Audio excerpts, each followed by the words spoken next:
Where I came from. Okay, how did this all start? I guess I've always maybe been a little leaning towards the entrepreneurial side. So when I was in university, I started with a partner, like a swimming pool service company.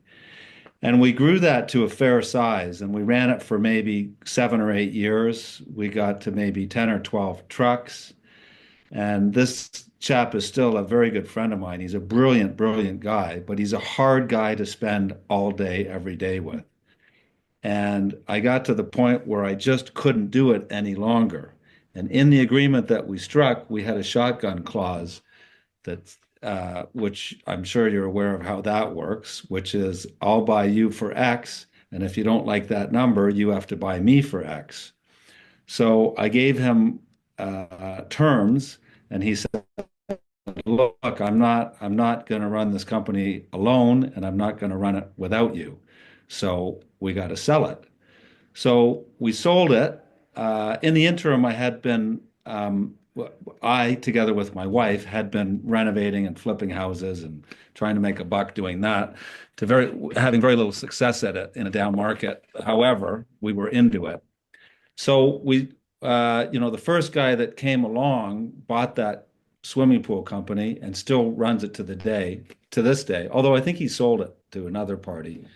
At any rate, we had three very young children at the time, and we had a little nest egg um, from the sale of that pool company and other things, and really didn't really have much to do. So I found my way to real estate like everybody else finds it, with their back against the wall and no other alternatives. Not many people, are born wanting to be a real estate agent. Anyway, um, I started to work at that like everybody else with limited success. And the reason I had limited success, I think, is because I never really fully committed to it.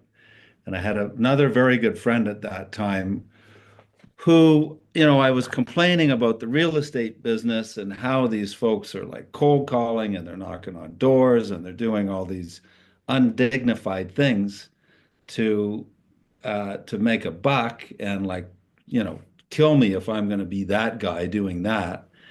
And he said, "So is there any dignity at failing at this too?" He said.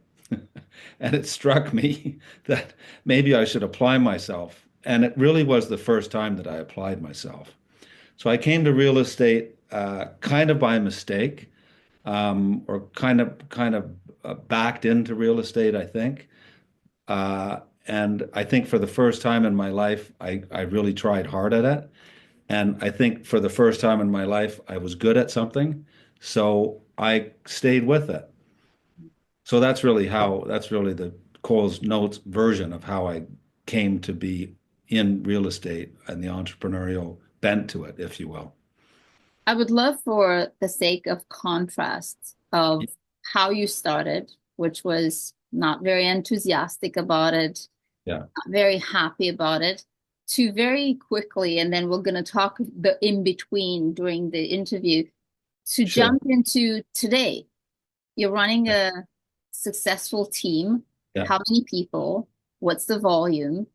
And yeah, I just want to put in the contrast of where sure. people start and where they can go by applying themselves.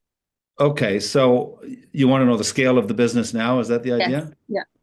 So there are, I think, as of today, 38 agents on the team, which is a high number for us.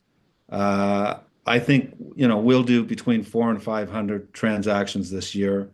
The average transaction, I think, is around 800. The average commission end, maybe is the way to think of it for a real estate agent, is right around 18,500. So, I mean, they can do the math if they wish on what the total volume in commissions is. Yeah. Um, there, we run out of two offices, but we have one, substantial, in my little world, substantial head office that all of the agents seem to want to work out of because there's a certain vibe in here, certain culture, a certain collegiality that seems to get people to their optimum performance. And I can't take credit for that culture. I have to give a lot of the credit to my son Peter, who I know you know. I mean, he's a beast, Mhm. and as is my daughter Justine. So Justine does kind of the operations side. She manages the operations side under the title of general manager, and Peter works with the sales side. I mean, they both cross those lines, Mhm. but in general, those are their titles. So I Peter is leader of sales and Justine the leader of the admin and all things operational. Yeah. I wanted to put that in perspective for Sure. people that are starting in this industry and they are defeated by the low market, the not applying themselves. And here's where you can go from one to another and from this to become a family business, which is pretty Well, uh, extraordinary. I mean, everybody starts from well, I don't know. A lot of people in real estate start from humble beginnings, but the transition out of that is not that difficult. I really don't think so. Uh, it starts with, in my opinion, I had a call from a guy yesterday that perfectly prepared me for this answer. He's an agent that's got himself to a certain level and he can't break out of it. And he, was trying to figure out how the hell do you go to the next level? And it struck me. My son has a saying that I steal from him all the time, which is that water boils at 100 degrees. It doesn't boil at 99. So when you get to maximum effort, all of a sudden the gods intervene on your side. And I'm sure you've seen it a million times. Million When you times. say, when you say, no matter what it takes, I will do it, all of a sudden deals and do it. All of a sudden, Yeah. things start to flow for you. Yeah. And it can be that you do all sorts of work over in that corner over there, but the deals come from over From there. there. But it's the act of 100% personal application and dedication to the craft, which was a very good thing that my friend Otto Moradian gave to me. Like, why Amazing. don't you just try it instead of making excuses why you can't do it, Yeah. right? I absolutely adore what you just said. The reason we postponed this recording is because I came after 2 days being in the room with 170 team leaders. Yeah, And everybody, when I came back home to the leaders in my network, this morning we had a call to kind of give them what I've learned. And I said, I have one thing to tell you, yeah, and one thing only. These people are 100% in. These people are 100%. It's not like they don't have the problem. It's that they don't have the issues. It's not that they don't have days where they feel uncomfortable or down, but they're 100% in. And they try and they pivot and they try and they pivot. And there's no question about it of not winning. And I start with this phrase, success, it's not for everyone because of the level of commitment. And I love that you brought that up exactly today when this came out so strong for me. and that goes right down to the agent level, not down, up to the agent level, because the agents are really our resource, right? Yeah. And the administrative level. It's right through the organization. And I can tell you countless stories. I mean, one in particular comes to mind of an agent that we had who's a very, very clever guy. Now, one of our top, actually, right now, he is our top agent. Uh, but he had one foot in it and one foot out of it. And I had a meeting with him years ago and said, I'm not going to use his name, but um, I don't think you're committed to this thing. And I think you'd probably, I'll summarize it. And I think you'd probably agree with me, but why don't you go home on the weekend? I think you have a juvenile, childish commitment to this thing, not an adult full-in commitment to it. And I think you'd agree with me. And if you decide you want to commit to it, great. But if you don't want to, like, you should move on and commit to something that is a passion for you. Yeah. He got about a mile in his car and he called me and said, you're absolutely right. And he did a U-turn and he came back, and within 3 months, he was the top salesman. It's And it so was true. just the act of committing, and doing the things that need to be done. Yeah. Real estate is such a fertile ground Mhm. for testing one's own mettle. I Yeah. mean, it's not a place where you can hide. It's a place where you can determine just what the hell it is that you're made of, Yeah. right? Yeah. I Because always it will kick you around. it's a simple business, hard Yes. to execute. Yeah, Yeah. exactly. What's the Exactly. transition? Let's say someone is perfectly positioned to transition from a solo agent to a team leader. What would be the first hire? Is it actually first hire make you into a team leader? Are you starting a team or are you just getting help? What's your perspective on that? Well, I'm naturally systematic. So I think the first thing that comes is you've got to master something and you've got to systematize it so that you can then train others at what it is that you have to be able to verbalize or notarize what it is that you do so that you can explain to others how to do it. So you have to become, somewhat proficient at whatever it is that you do to earn your income. But, going back to your question, which is what's the first hire? Um, I think it's administrative. I was very fortunate in that early on, my wife, who was much cleverer than I, did all of the background, all of the administrative work. So I wouldn't call it a hire, but to replace her, you'd need to have a hire. So administrative. So she was doing the administrative unlicensed work. And then we hired another administrator. And the sole purpose of, not the sole purpose, the prime purpose of those two entities was really to free up time so that I could lead gen.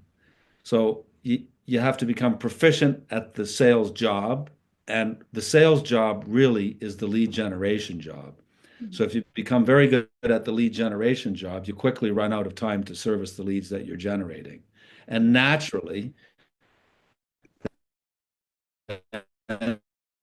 you add agents on to help you service leads that you generate, have them become mini me's and generate leads as well.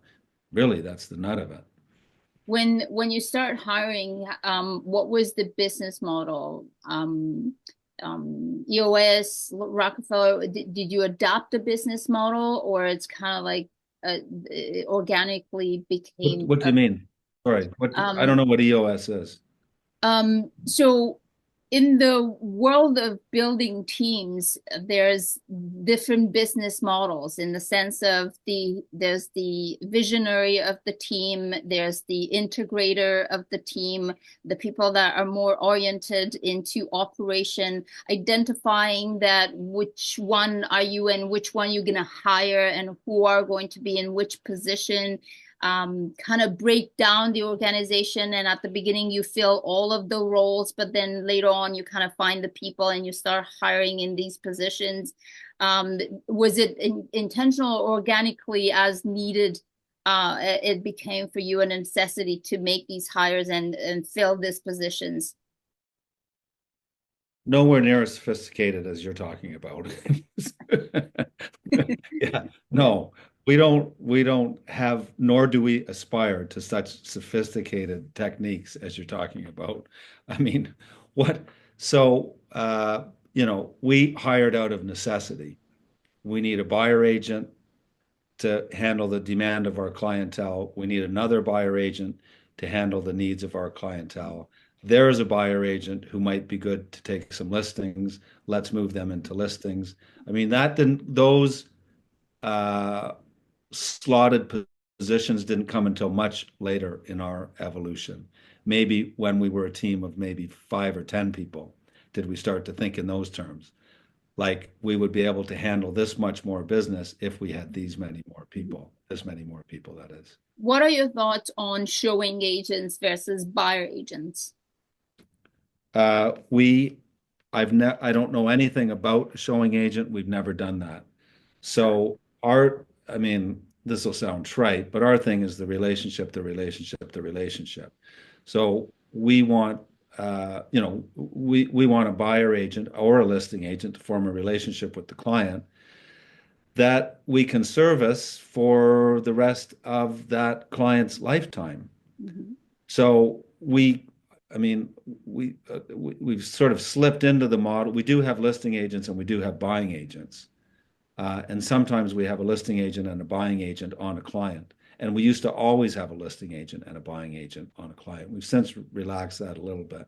So no, we don't have buying agents. We don't have showing Showing. agents rather. Who can be part of your team? Is there like a minimum standard of to be part of the team? Is there a requirement that you need to participate on? What that looks like? So everybody in the office, I mean, what we select for is you have to be career minded, like it's your vocation. Most people work out of the office most of the time, so it's very traditional in that respect. Mhm. We're very clear about those expectations. We get them prospecting literally from day one in an open room with others. I mean, we rip that Band-Aid off immediately. Mhm. Um, they have to be humble. In other words, they have to know that they have a lot to learn, and I still have tons to learn. Mhm. So there has to be a like an educational thirst involved. Really, we're selecting for you know, empathy, intelligence, and work ethic. Mhm. And they have to fit into our culture. And the way that we determine whether they fit into our culture, and we never get it 100% right, is they interview with some of our agents, and we determine, they get to decide whether or not it's a fit Wow. or not after we've pre-screened them. That Got it. also makes it a little easier to insert them, onto the team once they've been ratified by their colleagues, right? I interviewed tons of team leaders, and there's teams that are oriented through getting leads through buying leads, marketing, massive marketing, paper marketing, some oriented specifically just for Sphere. Where are your leads coming from and your agents' leads? All of the above. Okay. So, I mean, we do, by my standards, we do massive billboard spend, massive print spend. We publish our own newspaper, Mhm. massive internet spend, Mhm. uh, and massive prospecting. Now, that prospecting now is different than what it was when I started. That prospecting is done out of these vast, this is a very common thing in the industry now, out of these vast ponds of people that we've collected over the years. Mhm. And Peter works closely with the agents to train them on how to do that. And that changes from time to time. Over the last 2 years, the metric that he uses is, can you get people to 2-minute conversations? Because that's where the gold is. One thing, and this is relatively new, I'm going to say maybe a year and a half old, is that we want agents to get to 2-minute conversations with new contacts in the database. So, and that's a skill set of its own to get to that level. And the way that that's incentivized is that the agents don't get access to new leads that are generated unless they do a minimum number of 2-minute conversations in a given week. So if they don't do those 2-minute conversations, they don't have access to leads the following week. Yeah. And that's And follow-up boss, right? yeah, and in that way they select out. I mean, if they don't have, you know, this number of conversations for several weeks in a row, then it's like you're not really playing the game. So why are we dancing together, Yeah. right? You mentioned a couple of times the word culture and how important it is to you. What's culture for you? How do you define it? What's your culture of your team looks like? Well, I mean, it's humility is a big thing, okay? And willingness to help others and a strive to be the absolute best that they can be and that they can be for their clients. The other thing is it's very much a long-term approach. So it's a long-term approach with the client. It's a long-term approach from my perspective, with the agent, and it's a long-term approach right down the line with the administrator, et cetera. And that informs a lot of the way that you might act with somebody. So if there's an agent on the team, for example, who is weak, but you're in it for the long term with them, you will do whatever is necessary to make them strong because you're going to be with them forever. But that's informed by thinking about that person as long term. Mhm. So it's like you might have an argument, with your child, for example, but you're not going to throw them out. You're going to try and help them come along, Sometimes a you feel better like it. human. Well, you will feel like it, but you won't do it, is my point, right? Of Yeah, course you'll feel like it. But once you make the commitment, it's an eternal thing. It's a lifetime thing. It's a marriage. yeah, And it's the same way with the client. yeah. In terms of creating culture through getting together, do you do things together? Do you celebrate your agents?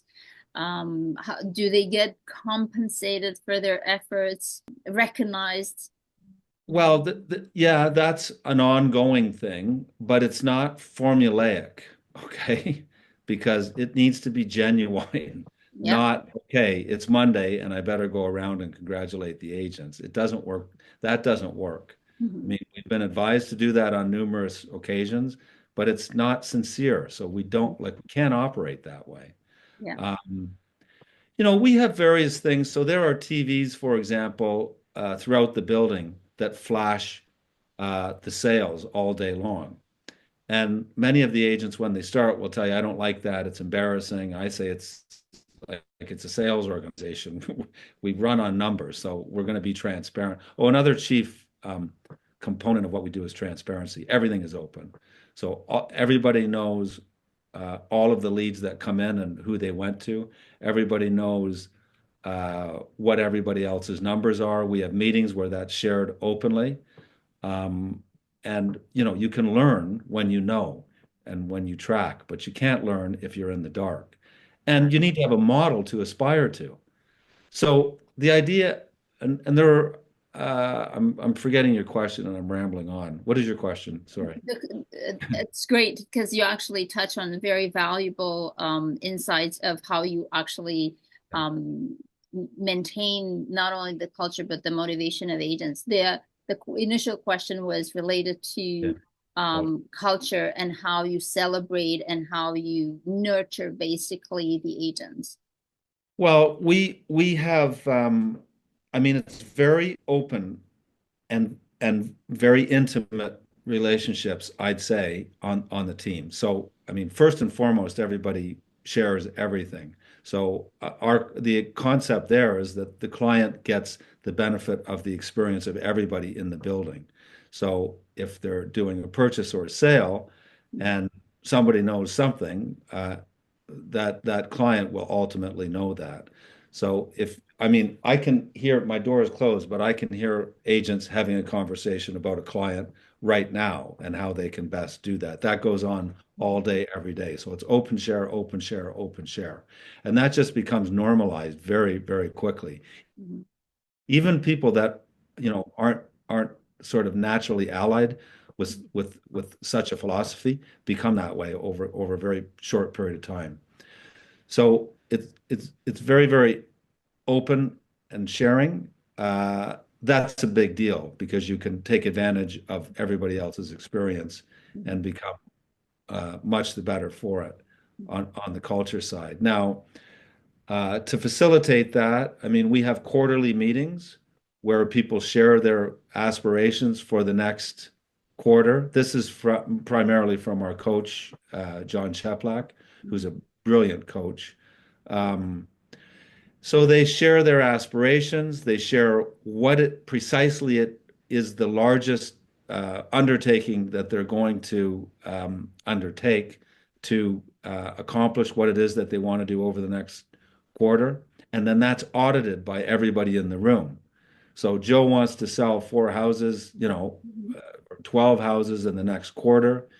He's going to do that by, going to McDonald's 3 times a week. And then that's that's audited by the team. Do you think that will work? No.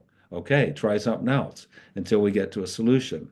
So what that does is it creates everybody in the room knows what John has to do to get to those 12 deals. And he has the benefit of the knowledge of everybody on the team. Not only that, he's now accountable to everybody on the team for his behavior. So if he says I'm going to be on the phone from 9 to 11 every morning, Well, when he's not there, he's got 38 people Oh, that will good. say, hey, and why they want to do it. And the reason why John wants to do it is because he wants his wife to be able to retire. So it can be, Johnny, you schmo, you promised everybody that you were going to call from 9 to 11, and Yeah. now your wife has to work a year longer because you're a monkey, right? Yeah, love that. What made you have this growth? Was it operation? Was the number of agent? Was it a change in marketing and change in approach from, being a small team to a mega team? What made that transition? Geez, but Coach. again, that's everything. I mean, a maxim of ours has always been growth. We try to grow at least 10% every year, and generally we get to something like 15%. We never had massive growth. We had slow, steady growth. But if you grow 10% a year, Mhm, like you double in 7 years. mhm, You grow 20% a year, you double in like a little over 3 years. If you use the rule of, I think it's 72, right? Um, in other words, if you divide the rate of growth by 72, that gives you the number of years that it takes to double. So if you grow 15% a year, you're basically doubling every 4 years, yeah, right? Or yeah. 4 or 5 years. So it's a big deal. So, uh, and that is really under the premise of if you don't grow, you die. Mhm, Like you must be growing and learning. So the corporation must be growing and learning. You must be growing and learning. The individual agent must be growing and learning. You know why? Because the world is growing and learning. And if you stop, it passes you by. yeah. So, I'm no longer 25. It may be hard for you to No, believe that, but I know Peter, so I can attest. there you go. But that rate of growth is difficult for somebody my age, and it's difficult for everybody. But there's no growth without difficulty, without challenge, without travail, without pitting yourself against it. So that's an ethic that runs through. Like if it's hard, you want to take it on because that's where the growth is. 100%. You gave credit to a lot of people in your organization. You mentioned your children, you mentioned your wife, you mentioned core people in your life. What makes you a good leader? Well, you gave the answer, okay? It's having the right people around you. It's that simple. But this will sound vain, but you can't attract the right people unless you work on yourself a little bit, I think, right? And unless you discipline yourself a little bit, and then you start to attract the right people, or they'll resonate with you when you're in a room with them or when you can get near them, and they'll fall out of the sky basically Mhm. if you work on yourself a little bit. I mean, you can't. This is, I think, from Craig Proctor, and not the real estate Craig Proctor, but the guru Craig Mhm. Proctor, the other guru, Craig Proctor. Um, you can't have something until you first be something. Mhm. It's just impossible. It doesn't work the other way. Mhm. But you have to work on yourself first, and then everything falls upon you, right? How long you've been in this industry? I think like 32 years, maybe something like that. Yeah. And you said you have a coach. Why do you have a coach when you have 32 years in this industry? Well, I mean, the coach coaches more with Justine and Peter than with me, but that's because they are now directing a lot of the energies of the company where where they want them to be. But I mean, I would always have a coach, like always, always, always. So really, my coach became their coach is how it happened. But um, I mean, you have to have a coach to be able to do anything. Yeah, I You, love you that. have, it just exponentiates the growth. There's no Yeah. question. A lot of people think that they should do it themselves, that why would I invest the money? But it's so valuable. I've had coach from my day one in real estate, and I'm always going. Absolutely. I mean, and in the past, I have had coaches at the expense of my kids' meal plan, basically. It's I that. I know exactly what you mean. What you mentioned names, you mentioned books. What are some of the books that if there's team leaders out there that would like to get into this space or they're already team leaders, you would recommend podcast books, something that you would recommend? Well, it's all changed a lot, but I mean, there are some really fundamental books written by Gary Keller, which are spectacular. That'll give you the nuts and bolts of the business. I probably have them here, Millionaire Agent, different things like that. Mhm. Um, I'm much more into uh, I don't know, more philosophical books that I don't think are going to be on topic. No, they're gonna be on topic. Trust me. I think you'd be surprised that people at a certain level, they understand that it's beyond just the operation side of the business. So I'm totally on. Just bring it on. Tell me what books I should read. Well, I'm much more into I don't know. I, I don't even know if I want to go there. Whatever makes you feel A little, comfortable. Um, little off the wall. But for real estate, I mean, I would read I mean, what do I have in here? you can text it to me Buy after back all. buy back your time. Yes, Okay. Uh I read that one. There's some good takeaways Anything from by there. Jack Canfield. You know, I stick to the classics, really, right? Yes. Yeah. And the other ones, just text it to me. I'm curious and happy Okay. to dive into Will it. do. Will do. Where do you think this business is going to? Where do you feel that this industry is going to? This business has changed about 1 inch in 32 years. It's the same thing. It's the same challenges with the agent. It looks a little different, but it's the same thing. Okay? Knocking on doors, calling people, warm or cold or whatever. It's Awesome. virtually the same. This business is built, I mean, I'll give you a very good example.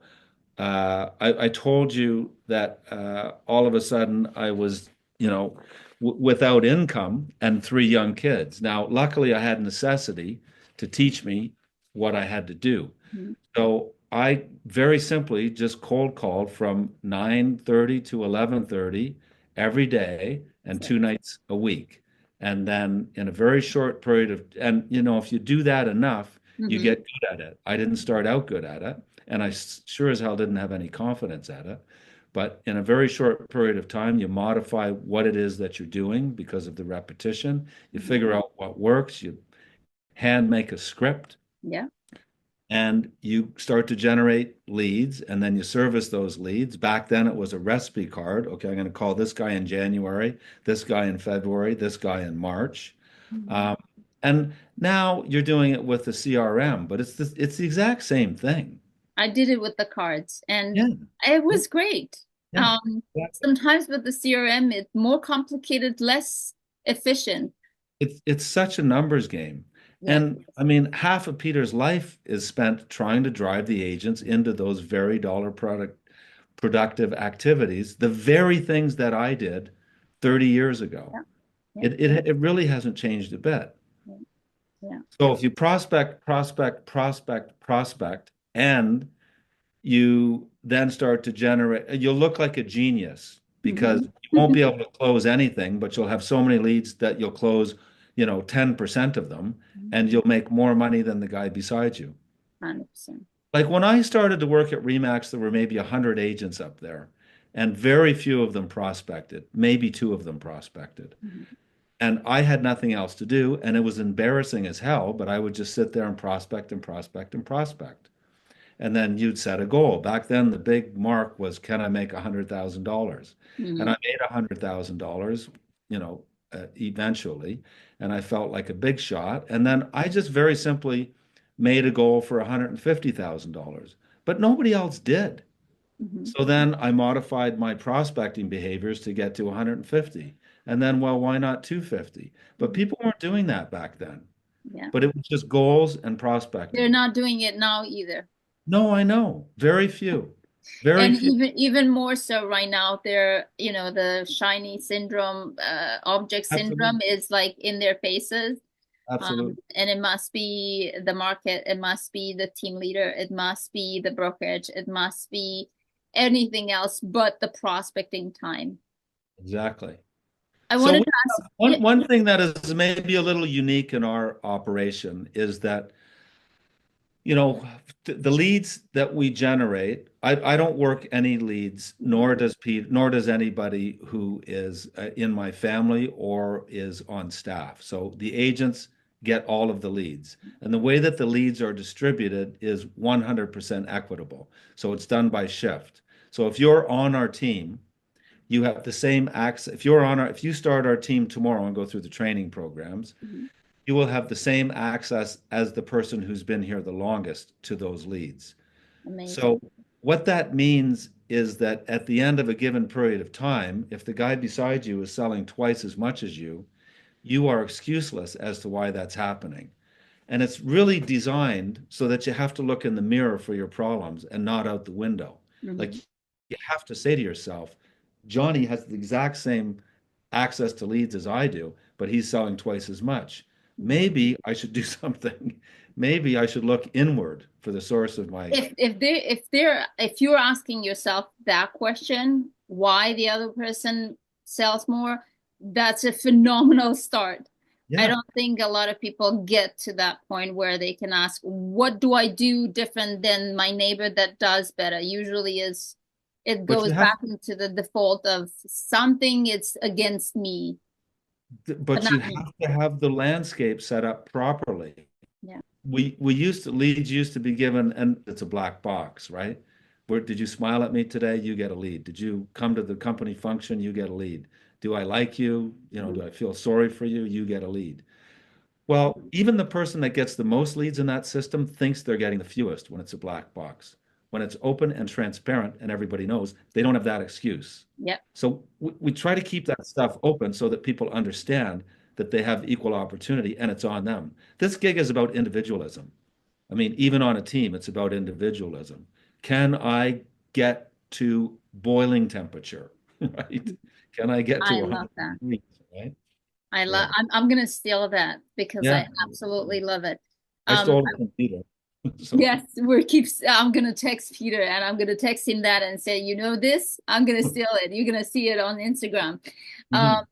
I want to ask you a question that I ask everybody that I interview. And I find that through this question, I get amazing revelations. You're a team leader. You've been surrounded by smart people. You've seen it all. You've seen a lot. And people are interviewing you. They're asking you questions.